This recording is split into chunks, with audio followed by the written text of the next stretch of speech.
All right. I don't know how this will go over for our listeners of Rock 108 in Abilene, but we have our new head coach, Joe Golding, for the UTEP Miners, who's in the studio with us today. And Joe, welcome. Thanks for joining us today. Excited to be on here, man. I couldn't tell if your mic was up or not. Yeah, you're good. What do you have to say to the folks at Abilene, where you spent a decade building up a team, taking them from a Division II to a Division I, taking them to a tournament, beating the Longhorns this year? What does Abilene mean to you? Yeah, it means everything to me. I went to college there, played there at Abilene Christian, and then obviously spent 10 years there. Actually, probably I think it was 13 or 14 total as an assistant and a head coach. So it raised me from a boy to a man. Good people down there. Obviously, it became a second home to me, and a lot of great relationships there. I wouldn't be here today if it wasn't for those people in Abilene Christian. So very thankful to them. But man, I'm excited to be a UTEP Miner, man. So I'm glad to be in El Paso. Okay, so our El Paso listeners know about the history of the minor program. What would you say to your fans back at Abilene? How special it is to get this job that was once held by Don Haskins. Yeah, I walked into the Dawn the other day for the press conference and got goosebumps. Yeah. And I still walk in there. Growing up in Midland, I understand the history, the tradition of this program. You look up at the banners. There's just so much pride to be a Miner in Miner basketball, and you feel it when you walk around town, when you go to meet people. I learn stories each and every day, from researching for the job, plus knowing what I did. I used to watch Coach Haskins' teams play all the time. Growing up in Midland, actually came to a couple games. Coach Gillespie's become a really, really good friend of mine. He was down the road at Ranger Junior College, and I've known him for a long time through Steve Shields, but Coach Gillespie and I became really close. Doc and I have known each other for 20 years. Obviously, I don't know Tony Barbie well, but his success, and then Tim Floyd, a crazy story that you and I will talk about maybe later sometime of how that all worked out. But Coach Floyd and I are becoming really good friends. So I just have so much respect for this program. I have so much respect for this university, and that's why I'm here, to be honest with you, Buzz. I'm a basketball guy, and want to bring it back. How was it growing up in Midland, a basketball guy, when they're football crazy? It was really tough. Did you play both? We had to play football, absolutely, and but I thought football brings some toughness, and football's been in my family. My granddad's in the Hall of Fame, at Texas Sports Hall of Fame. He won 5 or 6 state championships.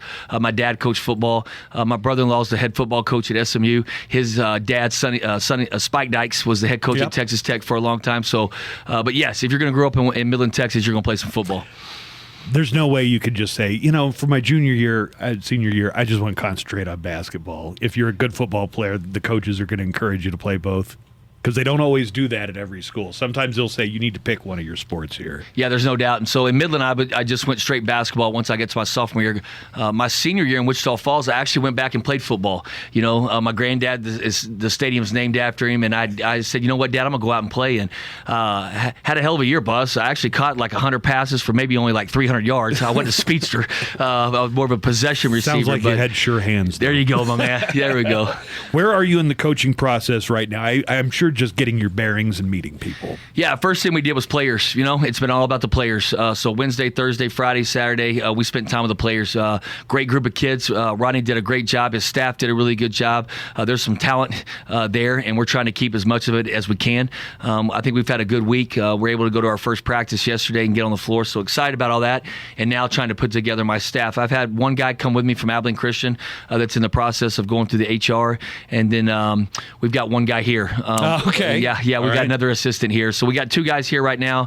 We're still navigating that and figuring all that out. When there's a coaching change, especially one that probably nobody saw coming at the beginning of the year with Coach Terry, and then you got the players that either he recruited or some of his assistants recruited. When you go in and talk to those guys for the first time, how do you get to know each other? Or what do you say to them to let them know, hey, guys, the future looks bright for us? Yeah, I just jumped in with both feet. We had a player meeting, man, and I'm a Red Bull and Snickers guy, Buzz. I mean, I live my life with energy. I try to win the day.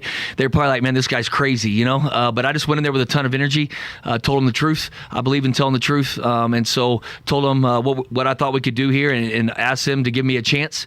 We've always obviously had a couple guys in the portal, but transfer portal's still open too. Yeah, absolutely. You know, that's changed in college basketball over the past. Let me ask you about the transfer portal, because we've been talking about players that are going from UTEP. Do we have anybody looking to come in that you're aware of during the transfer portal? Yeah, absolutely. You know, we're on the phone. The phone's blowing up, you know, and that also has to do with our staff and how we're navigating it. But I'll say this, UTEP has a brand, and that's why I'm here, and the history and tradition that you and I talked about. And people want to be a part of UTEP basketball. So we got a lot of different options out there. We just have to figure out our roster here, who's coming back, who's leaving, and then what holes we need to fill with that. We're talking to Coach Joe Golding, who's going to be the 20th head coach of the UTEP Miners. But the history of UTEP, like 35 years of that was taken up by the big name, the legend, Hall of Famer, the legend, the legend.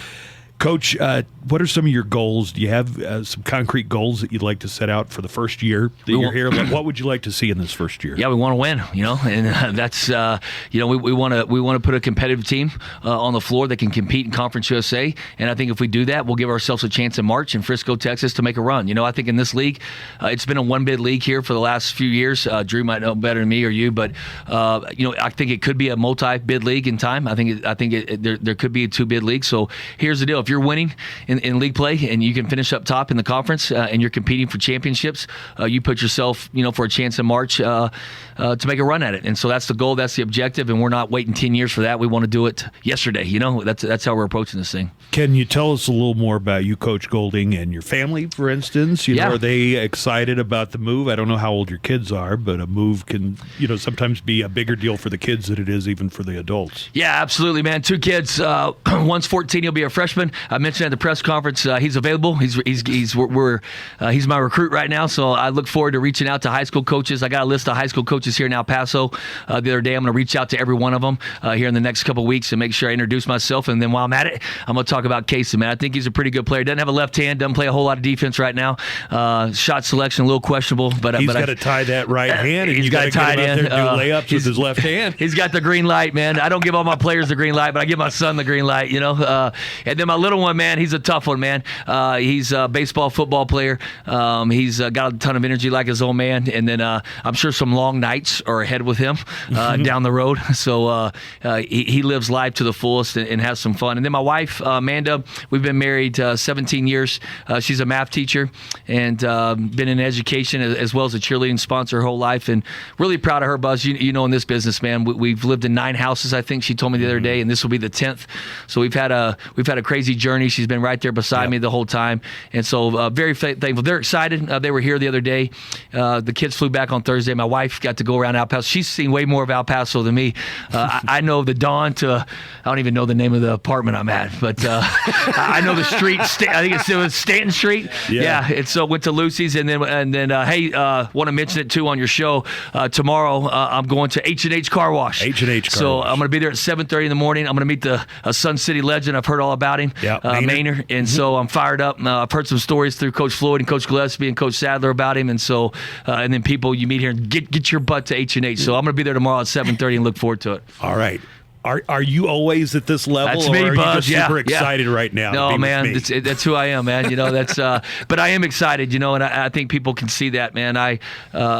This is a job that if you'd have told me when I was 17 or 18 years old if I could be the head coach at UTEP, then I lived a good life, man, and I'm living a dream right now, my man, being here.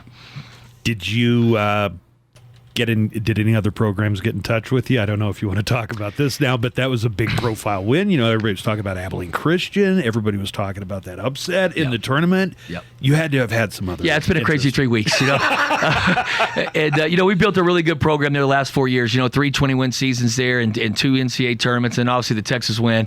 Anytime I like to call it little old Abilene Christian. My president really didn't like that, but that's the truth. We had 3,500 students, and we beat the University of Texas. And if you knew what our recruiting budget was and all that stuff compared to them, you would laugh and giggle. But it's been a crazy 3 weeks. But fit was important to me.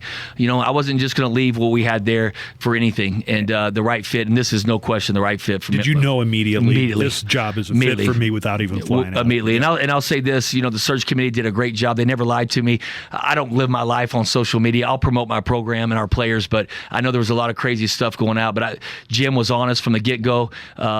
everything he said happened. The search committee was incredible, but yes, this was a job I wanted.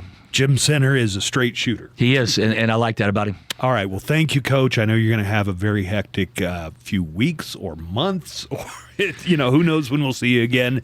But I appreciate you taking a few minutes to drop by and say hi. No, I appreciate you. I heard a lot about you and appreciate everything you do for UTEP. Thanks. Coach Joe Golding is in charge now for the men's basketball program at UTEP.